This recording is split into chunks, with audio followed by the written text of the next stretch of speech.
Quizás las dudas aparezcan al releer la presentación y seguramente al empezar a utilizar el framework. De todas formas, sepan que si tienen dudas nos pueden escribir en el canal de clases, ¿sí? Y lo vamos viendo, porque el contenido que vamos a ir dando es como muy clase a clase y una cosa se basa en lo anterior. Entonces, si tienen dudas, no, no se queden con las dudas. Coméntenlo en el canal de clases y le respondemos nosotros, o si algún compañero sabe, también lo puede responder. Vamos a trabajar de esa forma, ¿sí? Y de hecho pregonamos eso, que se vayan ayudando entre ustedes y con eso vemos nota conceptual, ¿sí? También. Admitir, creo que ya están todos. Es lo único que no extraño de Zoom, la barra que te tapa todo cuando presentas. Estoy mostrando el escritorio, no. No, instalación, o sea, se ve la presentación. Ah, perfecto, perfecto. Bien, bueno, continuamos.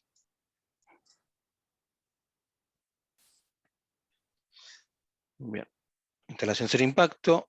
Bien, esto vamos a pasarlo un poco. Extensibilidad. El framework ya no es una caja negra. Sus clases pueden ser extendidas a través del mecanismo de herencia, esto lo mencionamos antes. Y puede haber herencia entre distintos lenguajes. Yo puedo programar algo en BBNet y en C# extenderlo, ¿no? Heredarlo y especificar algo más, algo extra. Cuando habla de que las clases pueden ser extendidas, obviamente que sus clases ustedes las pueden hacer heredar, ¿no? En otras, pero a lo que se refiere ese punto es que generalmente uno cuando desarrolla, agarra las clases de la librería base y hereda esas clases para darle un enfoque particular a la solución que está desarrollando, ¿sí? O sea, lo que podemos heredar son las clases que ya nos vienen en el framework.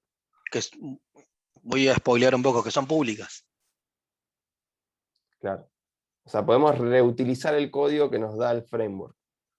Y es la idea de ellos, ¿sí? Hacer nuestra implementación particular de, por ejemplo, una lista de ellos. O un gestor de archivos. O sea, hacer nuestra clase. Tiene todo lo que tiene la clase que nos dan ellos, más las cosas que nosotros querramos, necesitemos. Bueno, hasta acá era toda la información, ¿no? Base que teníamos sobre el framework. Pero en los últimos años, sobre todo el año pasado, se estuvo moviendo mucho lo que es el framework de .NET. Hubo muchos cambios. Entonces, en estas diapositivas que siguen a continuación, la idea es explicar un poco eso. Primero tenemos el .NET Framework, que es lo que estuvimos hablando hasta recién, ¿sí? Es lo que se creó en el 2002 y a partir de ahí fue avanzando en diferentes versiones, como le comentaba Andrés recién, agregando nuevas funcionalidades, más soporte, ¿sí? En fin, fue cambiando nuevos tipos de soluciones, ¿sí? Ahí tenemos, por ejemplo, las soluciones de escritorio para Windows, las soluciones web, ¿sí? Con ASP.NET, el Windows Presentation Forms. Esto fue avanzando, pero después, ¿qué pasó? Apareció la figura de .NET Core. .NET Core es el intento que hace Microsoft para hacer multiplataforma. No solo abarcar los sistemas operativos de Windows, sino también pisar sobre Linux, ¿sí? Y había un proyecto que se llama Proyecto Mono, ¿sí? Que es el framework, es como si fuera el framework de .NET, pero para Linux. Y para realizar aplicaciones de mobile, aplicaciones de celulares. O sea, Linux y Android, para generalizarlo. En el 2014, la idea de Microsoft es unificar entonces y generar un nuevo framework que se llama .NET Core. Y agrega estas cosas que estamos comentando. Ahora, este .NET Core convive de alguna manera en tiempo con el .NET Framework. Entonces, por ejemplo, cuando vos abrías el Visual Studio y querías generar una nueva solución, De una aplicación de consola, te aparecían dos alternativas. La alternativa .NET Framework o la alternativa .NET Core. Y uno tenía que estar optando. Si claro, vos- entonces Perdón, Mati. uno que dice, no, perdón, yo te interrumpí. Uno que dice, no tengo idea. A priori, por ejemplo, para codear acá, para hacer ejercicios en técnicas de programación, me da lo mismo. El tema es, ¿qué pasa con empresas, por ejemplo, que tienen toda una aplicación enorme funcionando sobre el framework .NET? ¿Qué pasa con cuando se tiene que desarrollar un nuevo módulo, una nueva funcionalidad para esa gran aplicación, como una librería, por ejemplo? ¿Qué haces? ¿La desarrollas en .NET Framework, en .NET Core? Siempre te conviene ir a la última tecnología, ¿sí? Porque tiene mayor soporte, tiene mayor nivel de funcionalidad, Y es en algún portable, futuro de escalabilidad. claro. Entonces, ese dilema, ¿no? De qué hago, ¿me pongo en uno o me pongo en otro framework? Ahí nace .NET Standard, ¿sí? Que de alguna manera, .NET Standard es como una API, ¿sí? ¿Saben lo que es una API? Application, bueno, de alguna manera es como que le da las llamadas, ¿sí? A funcionalidades base, ¿sí? Entonces, tanto si ustedes programan una aplicación para .NET Framework o para .NET Core, hay una zona común que sí, de funcionalidades de librería clase, de, de, de librerías de clase base, que está contenida en .NET estándar. Entonces sirven para los dos mundos, ¿sí? Entonces es como una especie de nexo para poder ir migrando aplicaciones de uno a otro. Algo importante destacar es que cuando uno está trabajando con framework de .NET, cuando tiene que instalar el framework de .NET, se instala completo. O se instala o no se instala. Bien, y se instala desde soporte para conectarte a base de datos, soporte para eh, Manejo web, manejo web o de aplicaciones WPF. Pero ¿qué sucede con .NET Core? .NET Core es completamente al revés. Se instala lo que uno necesita o se instala de pequeñas partes. Yo necesito conectarme a base de datos. Bueno, me instalo la versión correspondiente que tengo en la nube del framework de .NET Core para conectarme a SQL Server. Y me instalo solamente ese fragmento. No necesito instalarme cosas que por ahí no necesito, ¿sí? O que no utilizo, mejor dicho. O sea, se instala de a puchitos. En cambio, el framework ustedes, de .NET se instala completo. claro. O sea, en entornos de desarrollo reducidos, eh, es una solución viable esto que comenta Andrés, que tengan fragmentado el framework en partes.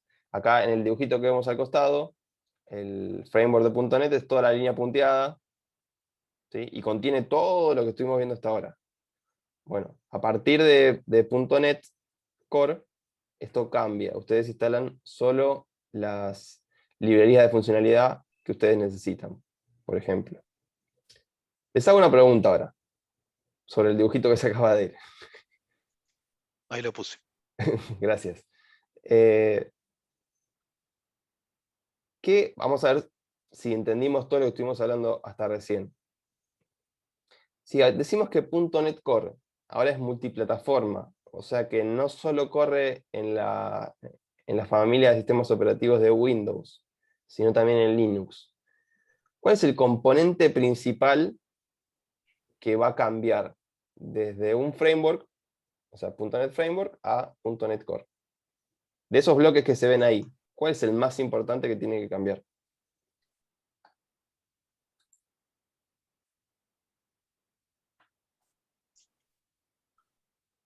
Ahí viene una respuesta muy buena.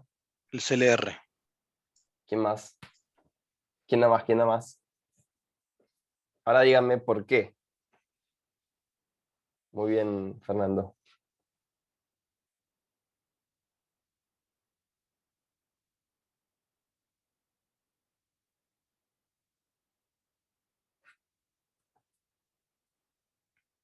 Cric, cric. Justamente el CLR, o el entorno de ejecución, ¿sí?, es el que negocia con el sistema operativo los servicios que le va a ofrecer a la aplicación. Por ejemplo, el manejo de memoria. Vayamos a algo súper básico. En Linux cambian las rutas, por ejemplo. O sea, cambia barra por contrabarra. Algo tan pavo como eso ya hace que el manejo de archivos del file system cambie. Entonces, la capa de interacción con el sistema operativo tiene que cambiar. Entonces, cuando ustedes cambian de un framework a otro, tienen que elegir el CLR que van a utilizar para esa aplicación. ¿Se entiende? Es algo coherente como para bajar un poco a tierra todo lo que estuvimos hablando. Ahora, ¿qué pasa? Sí, Andrés. No, no, digo, avanza un poco más con la presentación. Dale. El CLR da servicios a las clases de funcionalidad base. Entonces ahí es donde aparece el .NET estándar, ¿sí? Es como ese híbrido que funciona para los dos. Bueno, el .NET Core se empezó a gestar en el 2014, con una particularidad muy importante para Microsoft en ese momento, que era hacerlo open source. Venía de un mundo de Linux, lo que le faltaba era hacerlo open source. Y no quedarse atrás, porque había tantas herramientas del mundo del software libre y demás, que esta era una forma de subirse a la ola, no quedarse atrás. Sí, y más en entorno de desarrollo web, que hoy en día, tanto el desarrollo web como el desarrollo mobile, si buscan entrevistas, si buscan trabajo, seguramente van a ver que de desarrollo web y mobile van a encontrar un montón. ¿Y qué sucede si nos quedábamos con el entorno de .NET Framework? Estábamos atados a que la empresa que desarrolle un sitio web tenga sí o sí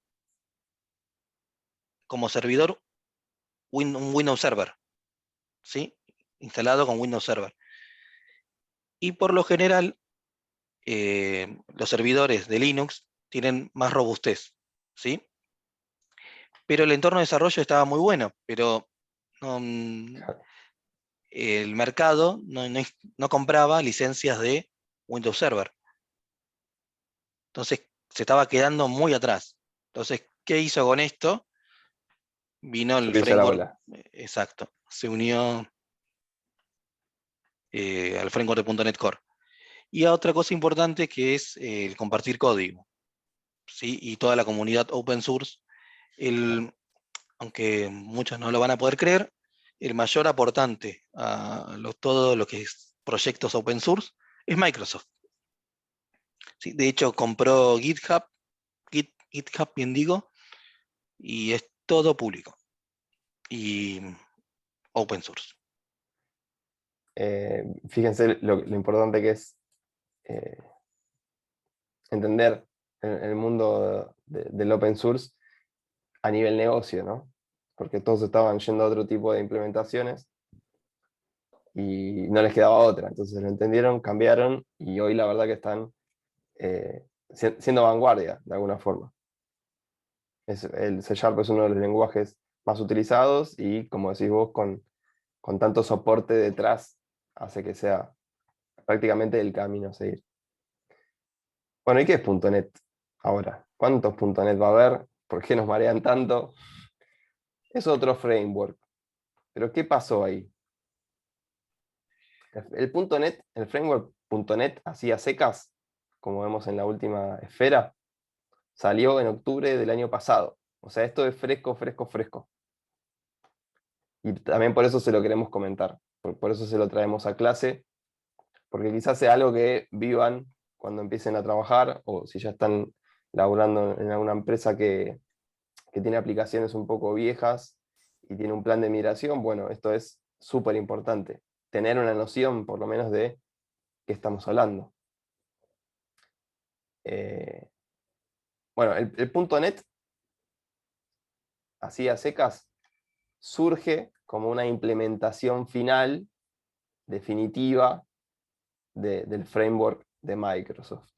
¿Sí? Esto que les comentaba antes, de que yo tenía que elegir entre una solución .NET Framework o .NET Core. o .NET Core y andar viendo qué .NET estándar, qué versión de .NET estándar elegía. La idea del .NET es que sea un único framework, como decía Andrés, bien modular, donde yo voy a elegir qué cosas quiero integrar a mi proyecto y por lo tanto las instalo, si no, no las instalo. Es una instalación liviana, no me requiere un volumen importante de instalación, más fácil de desplegar. Yo cuando comienzo una solución le digo, mira, esta va a correr en Windows, esta va a correr en Linux, esta va a correr en Mac. En ese momento ya todo lo que es la plataforma de desarrollo se va a adecuar a lo que yo seleccioné, pero no tengo que elegir entre un módulo sí, un módulo no. Es mucho más redondo, ¿sí? Em, Y bueno, aparece un conjunto de soluciones un poco más grande montadas sobre este .NET Framework, ¿no? Que es lo que nos tienta a ir hacia esa implementación del framework. Que ahí con un par de clics van a ir apareciendo.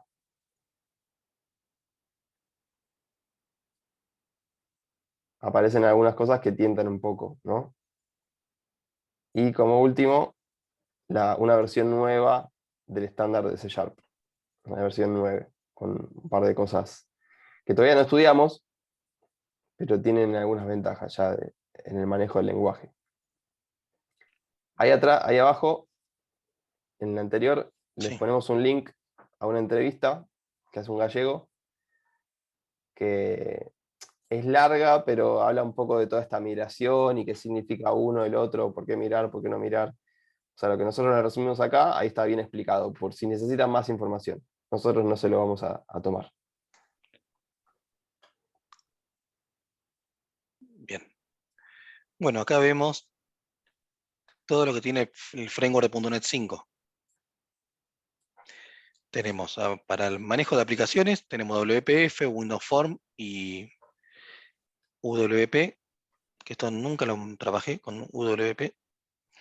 Para aplicaciones web, ASP.NET. Para aplicaciones en la nube o cloud, Azure. Para aplicaciones mobile, se desarrolla en Xamarin. Que es Para parte de lo que era mono. ¿eh? Que es parte de lo que era mono, digo. Exacto. Para aplicaciones de desarrollo de videojuegos tenemos United. Seguramente escucharon Unity por ahí, o cuando corren algún juego en una de las pantallas principales, aparece Unity. También tiene un volumen de uso impresionante hoy en día. Y después, bueno, lo que tiene que ver con IoT, ¿no? Sí, que Internet of seguramente la Things, abrieron en alguna materia llamada software y los nuevos escenarios, con algún docente. un docente copado. Y para el Sí, manejo, sí, no, que es para un entorno de desarrollo para correr en microcontroladores, ¿sí? O en placas de desarrollo. Esa es la arquitectura ARM 32 y 64. y bueno, lo último que está en los últimos años es sobre aplicaciones de inteligencia artificial. Bien. El UWP que ven en el primer cuadrito de desktop, no lo tengo muy estudiado, pero lo que estuve leyendo es que es como se llama Universal Window Presentation, ¿sí? Es como la forma genérica para hacer ventanas en Windows o en Mac o en Linux, ¿sí? Ya el Window Form, pero universalizado. Bueno, Bien. todo esto es el .NET, el framework definitivo .NET, que arranca en versión 5. Por eso ahí tenemos .NET 5. ¿Sí? Se hizo un salto, como el .NET Framework, que era el inicial, el clásico. Llegó hasta la versión 4.8 y ahí va a quedar. No se va a dar, o sea, se da más soporte, se va a seguir dando soporte sobre esa versión, pero no se va a seguir evolucionando. Se hizo un salto y se arranca en .NET 5. Por Cada eso, año va a haber una nueva versión. .NET 6, .NET 7, .NET 8. por eso no, .NET Core llegó hasta la versión 3. Entonces, ¿qué pasó con la versión 4? Bueno, es por esta explicación que está comentando Mati. No hay .NET Core 4 4. debido a que se iban a hacer un Matete. ATT, sí. Bien, y ahí al costado, a la derecha, vemos distintas herramientas para el desarrollo. Visual Studio y Visual Studio for Mac son IDE de desarrollo de software. También tenemos algo llamado Visual Studio Code, que es un editor de texto Con muchos que, plugins. con muchos plugins y uno puede estar desarrollando.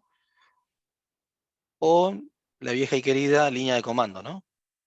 Que es lo que les comentaba antes. Pueden tener un framework, ¿sí? Todo el paquete del framework, pero sin el IDE. ¿Sí? Entonces, compilan por línea de comando. Punto. Ya está.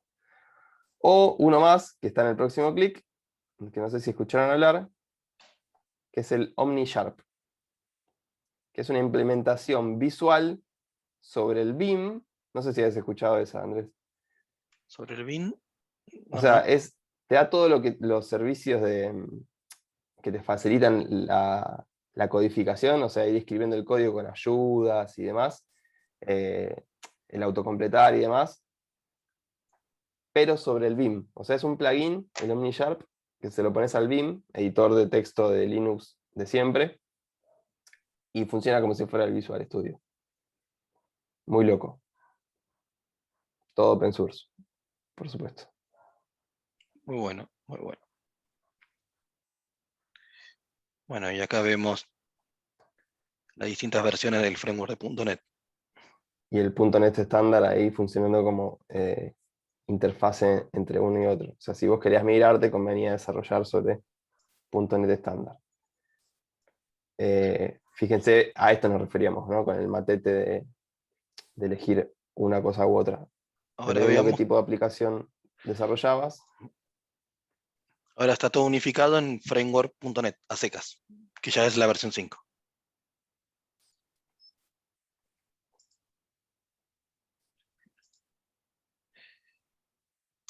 Bien, todo esto fue una presentación de lo que es el entorno de desarrollo que nos brinda .NET. Y ahora vamos a empezar a hablar del lenguaje C#. ¿Hasta acá hay dudas?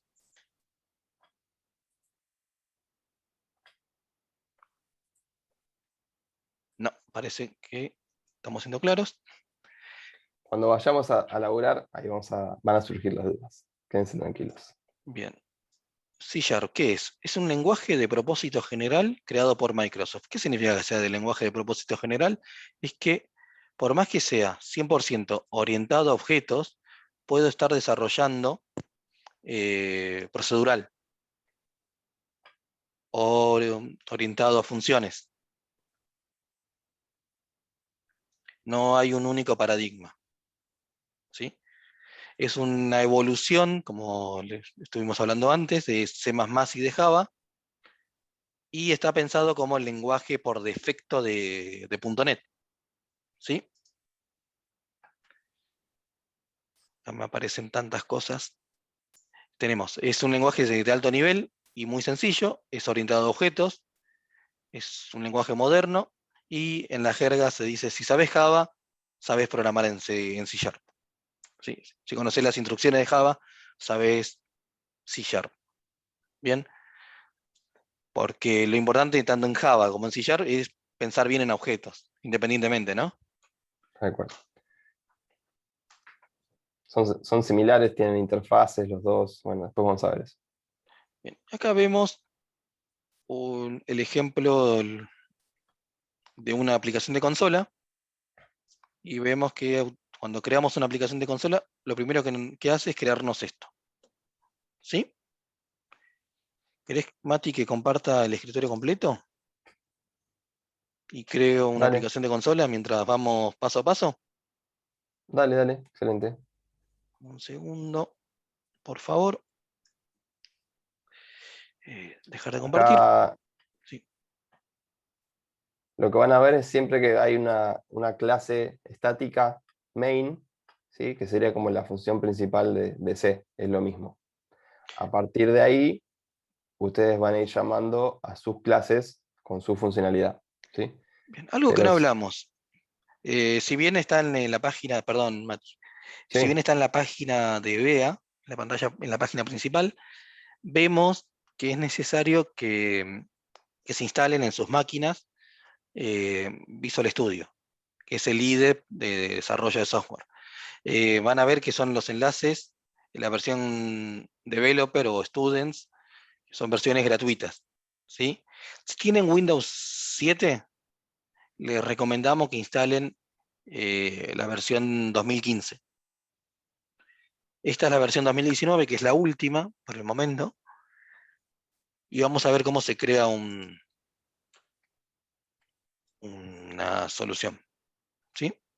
Lo primero que vamos a hacer es clic derecho, clic en File, New, Project. ¿Sí?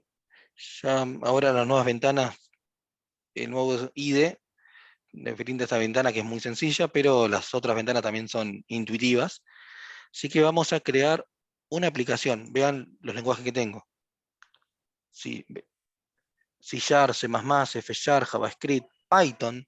Python se incluyó lo que es .NET, TypeScript, Visual Basic. Bien, vamos a desarrollar para cualquier aplicación y vamos a ver alguna que sea del tipo consola. ¿Sí? Consola. Bien, y vemos que nos aparecen dos. Una aplicación de consola para el framework de .NET y una aplicación de consola de .NET Core. ¿Lo ven? Así que voy a elegir aplicación de consola de .NET, solo por hoy. Next, lo voy a llamar UP, mi primer aplicación de consola. ¿Sí? Vamos a darle create. Acá ya nos dice qué versión de .NET quieres trabajar. Vamos con la versión 4. ¿Sí? Create. ¿Y qué vemos acá? Lo mismo que veíamos acá. Automáticamente nos crea esto. ¿Sí? Veamos al costado que en el Solution Explorer o explorador de soluciones, vemos que tenemos una clase program, que es esta, ¿no? La clase que tenemos acá. Perdonen. una cosa que les quería decir, aparece el concepto de solución, que no sé si en el resto de los IDE ustedes habían escuchado sobre solución. La idea de una solución es que contiene uno o varios proyectos. Lo que vamos a ver ahora es un único proyecto de aplicación de consola, pero la solución puede reunir varios tipos de proyectos. Puede incluir librerías como proyectos, eso luego lo vamos a ir viendo. Vean acá lo siguiente. Dice uno de uno. ¿Sí? Una solución con un proyecto. Pero vamos a ver más adelante que vamos a agregar muchos proyectos a una misma solución. ¿Sí? Así que, Incluso ven que, perdón, sí. ven que hay un icono de solución y después abajo está eso es el proyecto, ¿sí? Y tiene un icono de C Sharp, pero podría ser incluso de otro lenguaje, ¿sí? Eso es lo que da la solución, es como que congenia todos los proyectos en uno. Bien. Así que bueno, la función principal es main, así que esto viene de C. Bien, tenemos distintos tipos de datos. Tipo de datos por valor, tipo de datos por referencias. Los tipos de datos por valor son los tipos de datos primitivos. ¿Cuáles son los tipos de datos primitivos? Bueno, que seguramente lo vamos a ver acá más adelante. Son los tipos enteros, los tipos carácter, los tipos cadena de caracteres y los tipos lógicos, ¿no? Esto ya lo conocen de otros lenguajes, ¿no? Los tipos que son de estructura, que son los enum. ¿Conocen las enumeraciones? En la siguiente diapositiva hay un Hay ejemplito. un ejemplo. Tenemos un enum de color. ¿Sí? Lo que genera es como una enumeración de palabras o cosas a la que cada una le corresponde un número. Por defecto empieza en 0. En este caso es color, pero podrían ser los días de la semana, ¿sí? No sé, domingo 0, lunes 1 y así. Cuando ustedes graban, o sea, asignan a una variable un dato de la enumeración, por ejemplo, rojo, lo que se guarda en esa variable es el número. ¿Sí? En este caso, rojo valía 2, entonces se guarda el 2 en la variable. Exactamente. ¿Sí? En vez de manejarlo con un int y hacer la referencia a uno en la cabeza, lo hace con una enumeración. Lo que hace es clarificar el código, pero es un manejo óptimo, porque guardan solo un número, no una palabra. Bueno, estructuras, que esto viene de C. Estructura, donde podemos definir un tipo único con un conjunto de distintos subtipos. Tenemos coordenadas, donde tenemos X e Y. Bien, permite definir estructuras de datos que agrupan campos de distintos otros tipos de datos. Lo importante de estos tipos que estuvimos hablando es que son por valor, ¿sí? Por valor. Ustedes cuando manejan una variable de esas, de ese tipo de datos, están manejando el dato ahí, ¿sí? Cuando hablamos de variables por referencia, al manejar esa variable, es una especie de puntero, ¿sí? Donde está la información, a la clase, a la función, a lo que sea. Esto es importante tener el concepto porque en C# no se manejan punteros. No hay punteros como había en C++. Todo eso está encapsulado en las referencias. Funcionan de la misma manera, pero de alguna manera son una forma segura de manejar la memoria, las referencias. Lo vamos a ir viendo a medida que codifiquemos. Pero bueno, los tipos de datos que vienen a continuación son todos variables por referencia. Tenemos las clases, que una clase es la definición de las características de un determinado objeto. ¿Y qué es un objeto?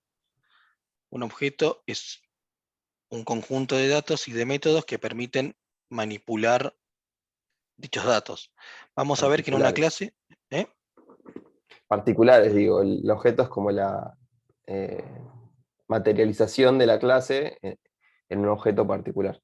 Tal cual, podemos decir que la clase es el molde del objeto.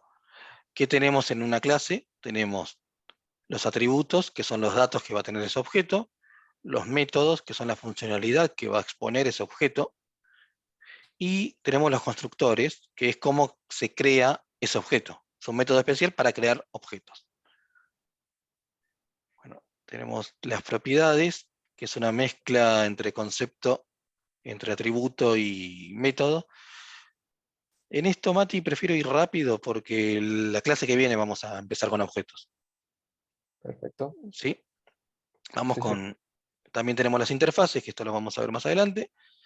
Seguimos teniendo los arrays y los delegados, que ya vamos a ver qué es esto. Bien, ¿cómo asignamos? ¿Sí? Como en otros lenguajes, se asigna con un igual. ¿Sí? Puedo declarar una variable, int variable 1, igual a 15. O sea, acá estoy grabando, o mejor dicho, estoy asignando el valor 15 como realizo operaciones aritméticas. Para una suma es el más, para una división es la barra, para obtener el módulo es el numeral. Bien, esto seguro es lo mismo que en Por C. ciento. Sí, recuerden que el, El por con ciento, el sí. porciento lo que hacemos es sacar el resto de una división entera. Por ejemplo, si hacemos 5 por 102, obtenemos Veamos. el resto, que es 1.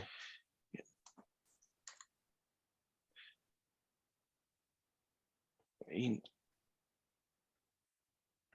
Bueno, acá fíjense que ya Andrés puso console.writeLine. ¿Sí? Es una especie de printf de .NET. ¿Sí? Vamos, o sea, el objeto consola tiene un método que es escribir una línea en consola. Y nosotros le pasamos un string para que lo escriba. ¿Y qué nos está mostrando? El resto es 1, ¿no? Lo cual es correcto. 5 dividido 2, el resto es 1. Para aplicaciones de consola lo que vamos a utilizar es console.writeLine, console.readLine y así. Bien. Nos están quedando 2 minutos. Para igualdad, tenemos el igual igual, lo mismo que en C. Para desigualdades, o sea, decir que son distintos, es numeral, perdón, exclamación e igual, mayor, Todo, menor, lo mismo que en C. Esto todo igual no. que C. En la próxima diapositiva sí tenemos un cambio. Bien, acá tenemos evaluación perezosa y evaluación no perezosa. ¿Qué es eso? ¿Vieron cuando ustedes hacen un AND o un OR? Por ejemplo, si están haciendo una AND y el primer término de la comparación lógica da falso, ya no sigue preguntando, no sigue ejecutando el resto de los términos para ver si son falsos o verdaderos. Porque el AND, si uno de los términos es falso, ya todo da falso. ¿Sí? Entonces, la comparación perezosa es justamente eso. Si el primero da falso en un AND, listo, ya está, el total da falso y sigo adelante. Ahora, si hago una evaluación no perezosa, el tipo no va a ser vago. Aunque le dé falso el primer AND, va a seguir resolviendo los siguientes términos de la comparación para ver cuánto da. Eso se puede hacer cuando Cuando son funciones. cuando son funciones y necesariamente necesito que se resuelva, que se ejecute esa función antes de pasar al if, al siguiente if. Lo mismo con operaciones de OR, ¿no? Claro. En la OR, si un término me da 1, o sea, verdadero, ya toda la expresión me da verdadero. Entonces, si hago una evaluación perezosa, no seguiría evaluando los siguientes términos, sino que ya resuelve verdadero. Bien. Ahora, si hago la evaluación no perezosa, Se está evalúo por todo. cortar, ¿eh? Sí. Volvemos rápido y después le damos un break. ¿Nos Bien. volvemos a conectar? Sí. Yo daría un break ahora, porque fue demasiado contenido. Unos 20 Volvemos, minutos. volvemos y media. Dale. Y media de vuelta. Nos Ocho tomamos y un media break. volvemos. Bien. Se va a cortar. Chao. ¿No?